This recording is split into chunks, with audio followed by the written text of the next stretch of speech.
Hey everyone, Justin and Jesse Klein here. Today we're going to discuss the age-old question: should I sell or buy first? Now, it's pretty obvious answer when we break it down, and we actually did a whole video on how to sell your home first, how to properly do that. But we're going to just break down why it's important to sell first. The first one is financial considerations. So, if you're someone like a downsizer and you're looking to reduce your living expenses, selling your home can free up that cash used to purchase a smaller home for your retirement. Now, if you buy a new home before selling your current one, you may end up with two mortgages or taking on more debt than you comfortably afford. The benefit of selling your home first is that you won't be under pressure to sell it if you've already bought something. Because if you buy something first, then you need that money usually from your sale, or at the very least, you have high interest expense bridge financing. And so you really are going to be under the gun then to accept an offer on your home, and people might take advantage of that. So this way, you are in control. You choose what offer you want to accept on your home. You're not in any rush. You don't have any pressure. You don't need the money for anything. And it's really just a elite position to be in as a seller. And probably the most important one is your negotiating power. So, when you have sold your home and you're ready to buy a new one, you have the strongest negotiating power of sellers. You have a clear idea of what your budget is, what you can afford, and then very likely you're going to be able to negotiate a better deal, especially if you're someone who's downsizing, purchasing a property with largely cash after your sale.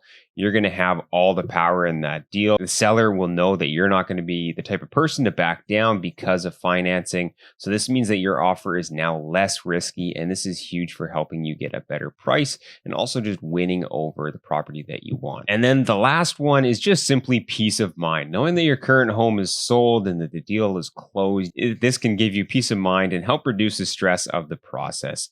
It can now help you avoid the risk of being stuck with two homes, and then you can freely go and look at different homes, and it can be a very exciting process to look at your new dream home, and you don't want to have the thought in the back of your head, oh, I still got to sell my home in order to get this process done. Now, the question you're all probably thinking is, why don't I just do subject to sale? And there's a multitude of reasons, but the main idea is that Vancouver is an extremely competitive real estate market, and subject to sale is an extremely uncompetitive clause. Most sellers, if they are on the market the first week, they're not going to look at a subject to sale offer. They're going to wait and see if somebody writes an offer who is already qualified, has already sold their home, or already has a mortgage line up to purchase this home. A subject to sale offer is simply not attractive the first week on the market. Now, if a home makes it through that first week on the market and gets into that second week without selling, now most people will consider a subject to sale. However, they will require that you have what we call a 48-hour time clause. And what that means is that you will have an accepted offer on the home, but if the seller gets another offer that isn't subject to sale, they can give you 24 or 48 hours notice to remove all your subjects, or else your deal dies and they accept the other one and you get booted out. So you feel like you have the home secured, but you don't really. It works really well in places like Cleveland or like Detroit, where like homes have been sitting on the market for 3 years and like you can't give these things away. Okay, then go ahead and do subject to sale. Or in Vancouver at certain times in slower markets. But even then, in a slower market, you get in a subject to sale accepted on their home, and then you go try and sell your home. Well, now it's going to be tougher to sell your home as well. You might as well, in a slower market, just sell your home first and then go out shopping, because there will be inventory available anyways.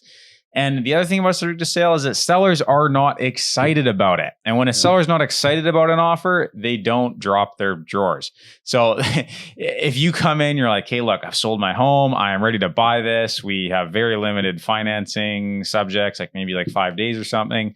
And we're really qualified. Seller's going to be like, whoa, I want my property gone. And this is the buyer that's going to take it off my hands. And I'm going to knock 100K off the list price, let's say, or whatever, right? Subject to sale offer comes in. It's like, hey, we'll buy your property if we can sell ours. It's on a busy street and we're going to list it 200,000 over the market value. And that's what the seller's thinking, right? Oh, they probably got a dog property. It's going to be tough to sell. And are they really going to be excited about that? No, they're going to say, oh, okay, well, we'll take 10 grand off the price for you or whatever, but you're not going to get a good deal on that property. So when you're doing subject to sale, you always overpay by a little bit.